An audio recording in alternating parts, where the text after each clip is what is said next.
बिस्मिल्लाहिर्रहमानिर्रहीम। अस्सलाम वालेकुम नाज़रीन, आपका मेज़बान अली हुसैन स्काई न्यूज़ के साथ एक बार फिर से हाज़िर हूँ। बड़ी अहम तरीन चीज़ें पाकिस्तान की सियासत में हो रही हैं। हर पॉलिटिकल प्लेयर अपनी सियासी चाल जो है वो उसको संभाल के बैठा हुआ है कि मैंने कब इस चाल को क्या कहते हैं मंजर आम पर लाना है, इस चाल को प्ले करना है, खेलना है अपने सियासी जो मुखालफीन है उनके अगेंस्ट।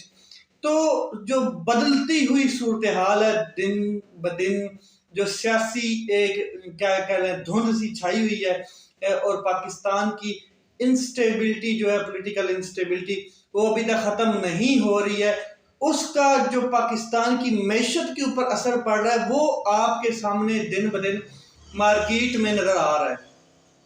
मार्केट डाउन होती जा रही है। क्या कहते हैं पाकिस्तान की, और डॉलर जो है वो 255 रुपए का भी पाकिस्तान में अब नहीं मिल रहा, ब्लैक में भी नहीं मिल रहा, 260 तक चला गया, यानी कि पाकिस्तान की मार्केट में नहीं मिल रहा है।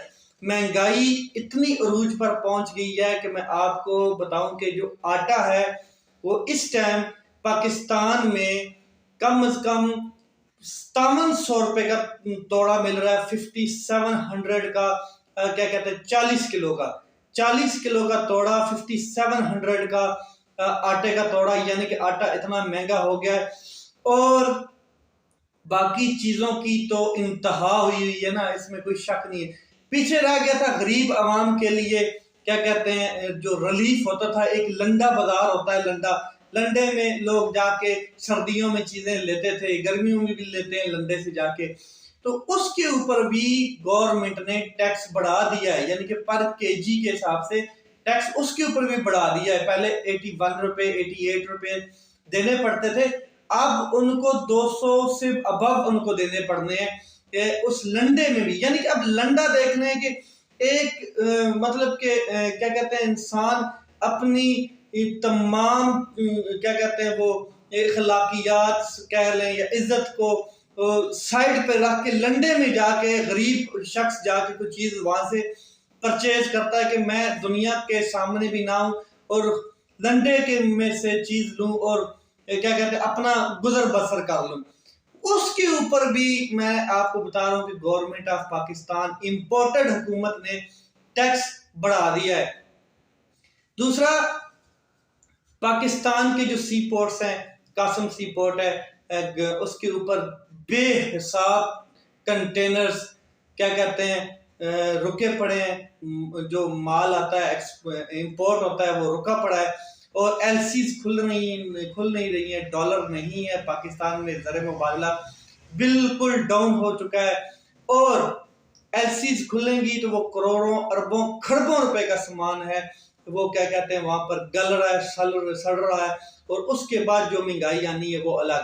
कराची में जो क्या कहते हैं फैक्ट्रीज हैं, बड़ी फैक्ट्रीज जो बर्तन बनाने वाली फैक्ट्रीज हैं वो भी आहिस्ता आहिस्ता बंद होती जा रही हैं। जो आपके ये जो क्या कहते हैं डिनर सेट हो गए या मतलब के दूसरे बर्तन बनाती हैं वो सारी बंद हो रही हैं कंपनीज। उसके अलावा फैक्ट्री जो लोहे की फैक्ट्री है, सरिया बनाने वाली फैक्ट्री है पाकिस्तान की सबसे बड़ी, उसने अपना कराची का जो प्लांट है उसको बंद कर दिया है, क्योंकि अब उनको पता है कि हमारे पास बचत नहीं है हमें देने के लिए, अवाम को कुछ नहीं है, जो मजदूर हैं जो हमारे क्या कहते हैं वर्कर्स हैं उनको देने के लिए हमारे पास कोई चीज नहीं रहेगी। और प्रॉफिट जो है वो तो बहुत दूर है ना, प्रॉफिट आना बहुत दूर है, लेकिन जो अभी उनके अपने इन्वेस्ट है उसमें भी उनको कुछ नहीं बच रहा, इसलिए आहिस्ता आहिस्ता चीजें बंद होती जा रही हैं। एक अमीर शख्स जो अपनी कंपनीज बंद कर रहा है उसका तो चलो समझ आती है कि चले एक कंपनी बंद कर दी, दूसरी कंपनी से कुछ थोड़ा बहुत कमाएगा, तीसरी से कमाएगा, लेकिन उस कंपनी के अंदर जो वर्कर्स हैं, जो मजदूर हैं, जो काम करते हैं, उनका रोजगार कहां से चलेगा, उनके पेट में खुराक कहां से जाएगी, वो क्या करेंगे। क्या वो शख्स जो दिहाड़ीदार तबका है जो मजदूरी करता है क्या कहते हैं फैक्ट्रीज में, वो उनके घर में क्या ये इंपोर्टेड हुकूमत राशन पहुंचाएगी, उनके घरों में क्या उनके बच्चों को ये खाना प्रोवाइड करेगी जो नारा लगाते थे रोटी कपड़ा मकान का। आज उस बेनज़ीर की बरसी भी है, 27 दिसंबर है आज, और उसका नारा था रोटी कपड़ा मकान। तो सिंध में आप देख लें, जो रोटी मिली लोगों को, जो कपड़ा जो था वो भी लंडा, अब लंडा से सस्ता कपड़ा कौन सा रह गया, उसके ऊपर भी टैक्स लगा दिया गया। ब्रांड को लेना बहुत दूर की बात है, कौन सा कपड़ा बेनज़ीर साहिबा ने देना था, यानी का नायरा था। मकान मकान क्या देने थे, मकान जो थे उनकी जमीनों में भी पानी घुसेड़ दिया गया, सैलाब के पानी अपने जमीनों से हटा के वहां बस्तियों की तरफ लगाए गए, रुख चेंज किए गए। तो ये सारी चीजें फील्ड में जाके पता चलती हैं, वहां पे क्या कहते हैं, जब लोग बताते हैं किस तरीके से हमारे साथ ज्यादतियां हुई हैं, जुल्म हुआ है, जबर हुआ है। ये तो पाकिस्तान की सूरत हाल है। अब कोशिश की जा रही है प्राइम मिनिस्टर की जानब से कि किसी न किसी तरीके से इमरान खान साहब को और पीटीआई को एंगेज किया जाए, गुफ्तगू के अमल में लाया जाए, और उनको एंगेज किस तरीके से किया जाए कि जो नेशनल सिक्योरिटी कमेटी का मामला है, यानी कि जो नेशनल सिक्योरिटी है, इस टाइम दहशतगर्दी पाकिस्तान में दोबारा जन्म ले चुकी है, और स्लीपर सेल्स जो है वो एक्टिव हो चुका है, वो अपनी कार्रवाइयां डालता हुआ नजर आ रहा है। इस्लामाबाद, रावलपिंडी के एरियाज में बम ब्लास्ट 2-3 दिन पहले हुआ है, आपने देखा है टैक्सी के अंदर।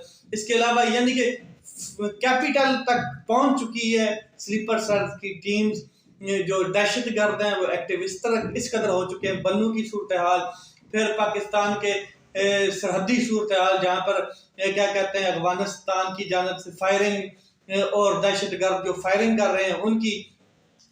तो इस सेटअप में लाके इमरान खान साहब को एंगेज किया जाए, एक नेशनल सिक्योरिटी की क्या कहते हैं कमेटी को कॉल की जाए और सबको ऑन बोर्ड लिया जाए, ऑन टेबल लिया जाए, और इमरान खान साहब को भी इसके ऊपर मतलब क्या कहते हैं ऑन टेबल लिया जाए, और इस मामले में उनको थोड़ा नरम करने की कोशिश की जाए कि ये सिक्योरिटी, नेशनल सिक्योरिटी का मामला है, आप थोड़ा आप जो है ना क्या कहते हैं, जो ये असेंबलियां डिसॉल्व करने का या इलेक्शन का जो मतलब कि हमारे ऊपर तलवार लटकाई हुई है, इसको थोड़ा सा नियम के अंदर डालें, ये कोशिश की जा रही है।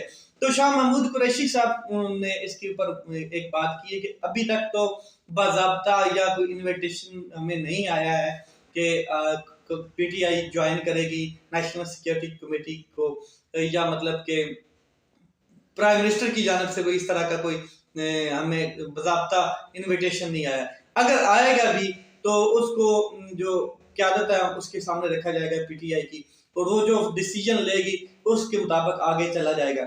ये चीजें पाकिस्तान की सियासी जो धुंध है उसमें हो रही हैं। इसके अलावा मैं आपको एक बड़ी अहम चीज बता दूं कि जो पाकिस्तान तहरीक इंसाफ के चेयरमैन इमरान खान साहब हैं, उनके ऊपर एक अटैक हुआ था, और अटैक असैसिनेशन अटैक था, उनको मतलब मारने की कोशिश की गई थी, गोलियां चलाई गई थी।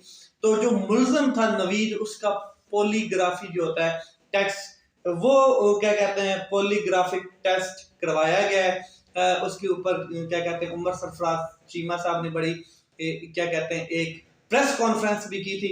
तो उस पॉलीग्राफिक टेस्ट में उस कहा जा रहा है कि उसने बहुत सी चीजों के जवाब जो है वो दुरुस्त नहीं दिए हैं, झूठ बोलने की कोशिश की गई। जैसे कि फॉर एग्जांपल उससे पूछा गया ये काम आपने अकेले किया है या इसके साथ आपके साथ कोई बंदा और इन्वॉल्व था, या इस तरह की जो बातें उनसे उससे क्वेश्चन किए गए, तो उसमें उसने बहुत ज्यादा झूठ बोले हैं, बहुत ज्यादा।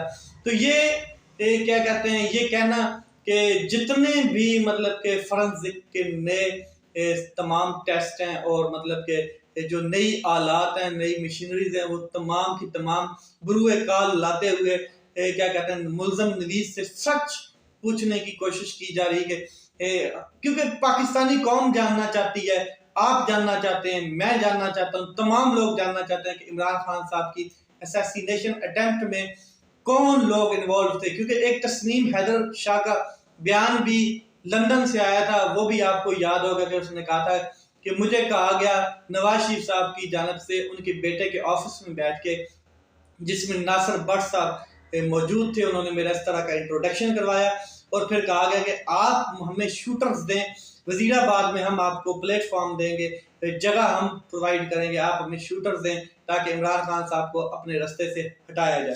तो ये चीज़ें खुल के अब ऐसा ऐसा सामने आएंगी। इसके ऊपर क्या कहते हैं, एक FIR भी हुई है और वो FIR पुलिस ने अपनी मुद्दत में कराई है। हालांकि मुद्दई जो थे वो इमरान खान साहब को होना चाहिए था, पाकिस्तान तहरीक इंसाफ को होना चाहिए था। इमरान खान साहब ने जो नॉमिनेट किए थे लोग, उनको ऊपर FIR होनी चाहिए थी, लेकिन वो इस तरह की कोई बात नहीं हुई। उसके ऊपर सुप्रीम कोर्ट ने भी मतलब के अपने अहकाम जारी किए। इसके अलावा जो चीज़ें मैं आपसे शेयर करना चाहता हूँ, कल 28 दिसंबर है और बड़ा अहम दिन है। लोग इलेक्शन से भाग रहे हैं। पाकिस्तान तहरीक इंसाफ जो है वो कल इजलास तलब कर चुकी है अपना चेयरमैन इमरान खान साहब की क़यादत में। KP हाउस में तमाम मेंबरान जितने हैं नेशनल असम्बली के, वो वहाँ पर इकट्ठे होंगे। इमरान खान साहब वहाँ खिताब करेंगे, फिर उनको कहेंगे कि आप जाएं असम्बली में या उनके चैम्बर में स्पीकर के, और 1 बाय 1 अगर आप जाना चाहते हैं, वो 1 बाय 1 कॉल करते हैं, तो आप 1 बाय 1 जाके बताएं, तस्दीक करें अपने रेजिग्नेशन की। अगर आप 1 बाय 1 नहीं जाते, वो इकट्ठा बुलाते हैं, तो इकट्ठे जाएं और बताएं कि जी हम तस्दीक कर रहे हैं कि हमने रेजिग्नेशन दे दिया है, आप इसको एक्सेप्ट करें। मगर हुकूमत लिंगर ऑन कर रही है, हुकूमत क्या कहते हैं लटकाना चाहती है। परवेज अशरफ साहब जो हैं, रेंटल पावर जो जिनके ऊपर केस था अरबों डॉलर्स का, वो क्या कहते हैं कल उन्होंने एक कहा कि आज तो मैं 27 दिसंबर को बेनज़ीर साहब की बरसी जो है उसके शिरकत करनी है मैंने, और 28 को वो ऑस्ट्रेलिया जा रहे हैं जी, गायब हो जाएंगे मंजर आम से। तो ये चीज़ें लिंगर ऑन करने की कोशिश की जा रही है कि हम मतलब कि इससे भागें कैसे, हमें भागना कैसे इन चीज़ों से। उसी तरह इस्लामाबाद के जो इलेक्शन हैं, बाई इलेक्शन है, बल्दियाती इलेक्शन, ज़मीनी इलेक्शन आप कह लें, उनको भी क्या कहते हैं पोस्टपोन कर दिया गया है, मुलतवी कर दिया गया है। क्यों कि जो इम्पोर्टेंट हुकूमत है वो किसी सूरत हाल में इलेक्शन में नहीं जाना चाहती। इलेक्शन से ये क्यों भाग रहे हैं, क्यों नहीं इलेक्शन करवाना चाहते, और जो इलेक्शन के डेट्स हैं उनको भी पोस्टपोन किया जा रहा है, जो हालांकि ज़मीनी इलेक्शन है, बल्दियाती इलेक्शन है, क्योंकि इनको पता है कि अवाम ने ठुड्डे मारने हैं, अवाम ने छितर मारने हैं, अवाम ने टमाटर अंडे मारने हैं, और गालियां तो बेहिसाब प्यारी प्यारी अवाम को आती हैं पाकिस्तान की, वो ऐसी ऐसी माँ बहन कर देनी है उन्होंने एक, इनको लग पता जाना है। लेकिन इलेक्शन कब तक भागेंगे ये लोग, इलेक्शन तो इन्होंने करने ही करने हैं, जनरल इलेक्शन तो होने ही होना है, और इनको लग पता जाएगा। अपना ख्याल रखें, अपने भाई के इस चैनल का ख्याल रखें। पाकिस्तान जिंदाबाद।